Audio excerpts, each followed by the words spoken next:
breakfast. Medical examination. Neil Armstrong, Commander, Apollo 11.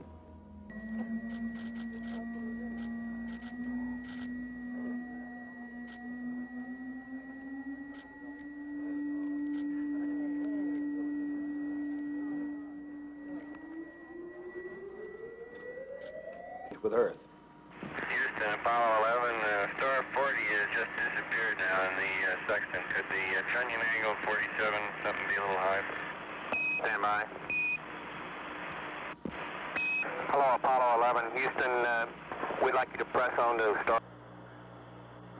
85 clear. Roger. And we're getting a picture on the TV. Okay. You got a good picture, huh? There's a great deal of contrast in it, and currently it's upside down on our monitor, but we can make out a fair amount of detail.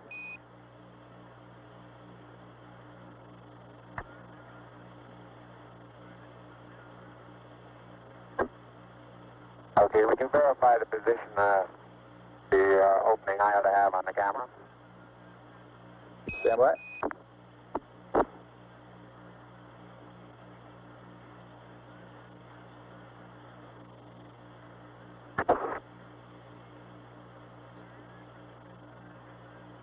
Okay, Neil, we can see you coming down the ladder now.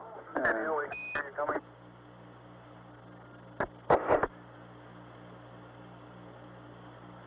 Okay, I just checked getting back up to that first step. That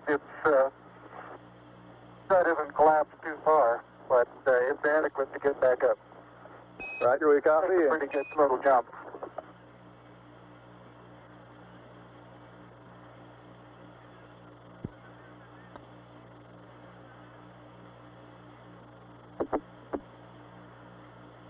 Buzz, this is Houston. F2, 1/160th second for shadow photography on the sequence camera. Okay. At the foot of the ladder, the lamb footbeds are only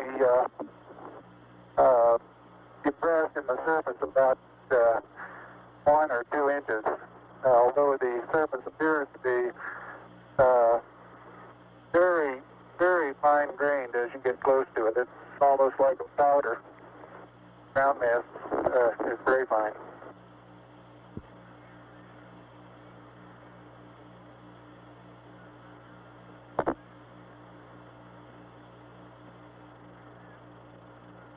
I'm going to step off the lamb now.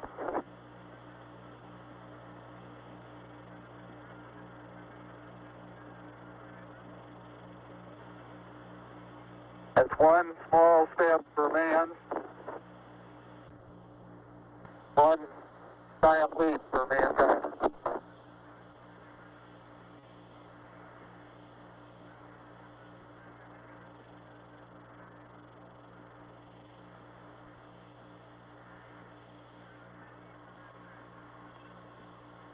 As the surface is fine and powdery, I can pick it up loosely with my toe.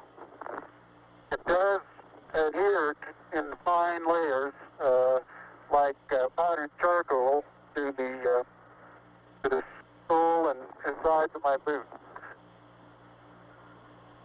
I only go in a small fraction of an inch, maybe an eighth of an inch, but I can see the footprints of my boots and the treads and the fine sandy particles. Neil, this is Houston. We're copying.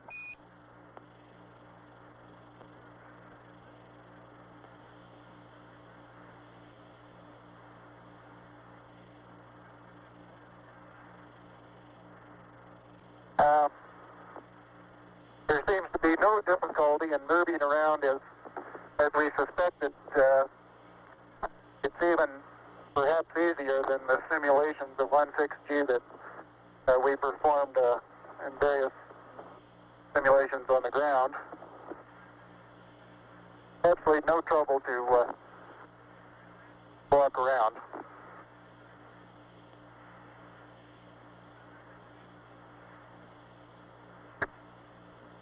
The descent engine did not leave a crater of any size. It has about 1 foot clearance on the ground. We're essentially on a very level place here. I can see some evidence of rays emanating from the descent engine, but very insignificant amount.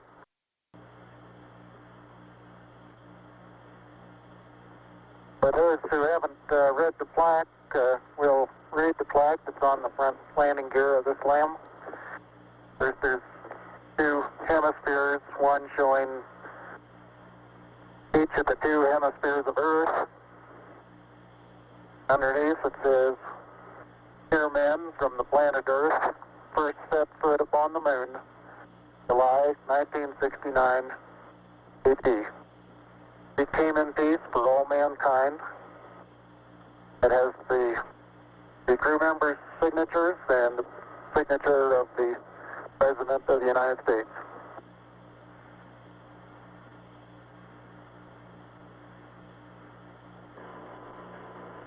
Yeah, radio loud and clear. How's it going? Roger, the EVA is progressing beautifully. I believe they're setting up the flag now. Great. I guess you're about the only person around that doesn't have TV coverage of the scene. That's all right, I don't mind a bit.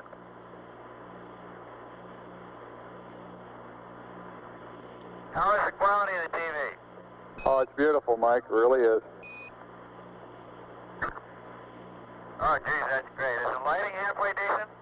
Yes, indeed. They've got the flag up now, and you can see the stars and stripes on the lunar surface. Up now, and you can see the stars and stripes on the lunar surface. Beautiful, just beautiful.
Ladies and gentlemen, the first person to land a spacecraft upon the moon and the first person to set foot upon its surface, Mr. Neil Armstrong.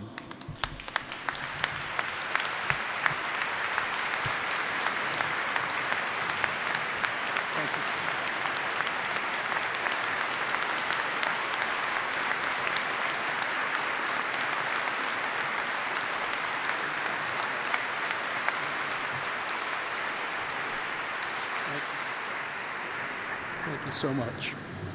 Mr. Speaker, Mr. Reed, Mr. McConnell, Ms. Pelosi, members, distinguished guests. We gather in this remarkable monument to American history. This room connecting the houses of Congress. This room where ideological differences fade in the presence of the overpowering force of pride in what we do and what Americans have achieved. It's a privilege to be in this rotunda. High above us, just below the windows,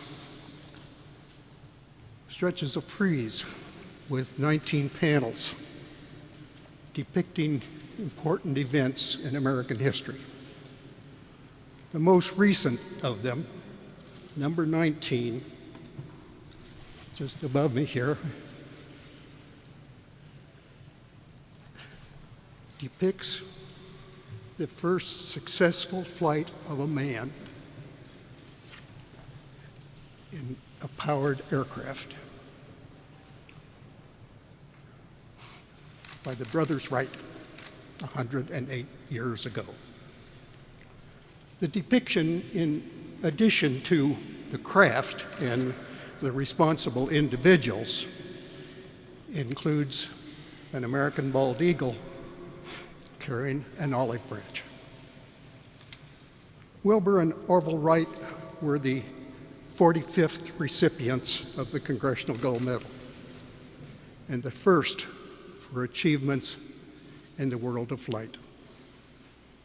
Subsequently, Congressional Gold Medals have been presented 9 times for aviation and rocketry achievements. Today, for the first time, they are being given for achievements in spaceflight. In an appropriate coincidence, Apollo 11's mission emblem and crew patch also featured an American bald eagle carrying an olive branch.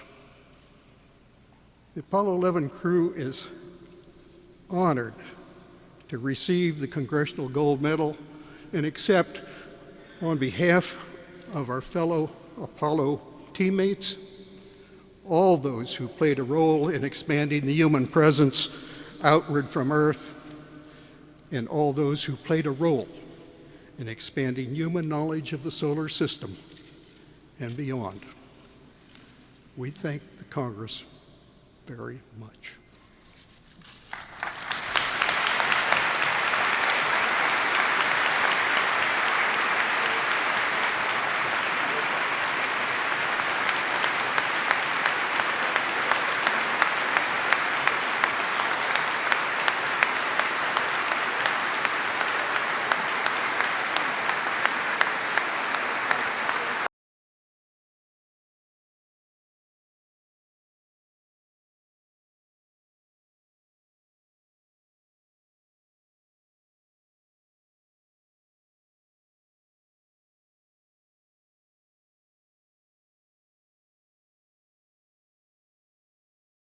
Watch now as the X-15 is launched from the B-52. There's the drop. Before it returns to Earth again, the X-15 may fly some 60 miles straight up at nearly 4,000 miles per hour, more than twice the speed of a bullet. The pilot will be subjected to G-forces and weightlessness, experiences familiar to astronauts. The X-15 is the only craft in the world capable of pilot-controlled flight both in atmosphere and space. Its more than 120 missions have increased our knowledge of pilot performance and flight safety and provided problem answers in developing supersonic aircraft. The experimental X-15 research being done today will play an important part in our air and space travel of the future.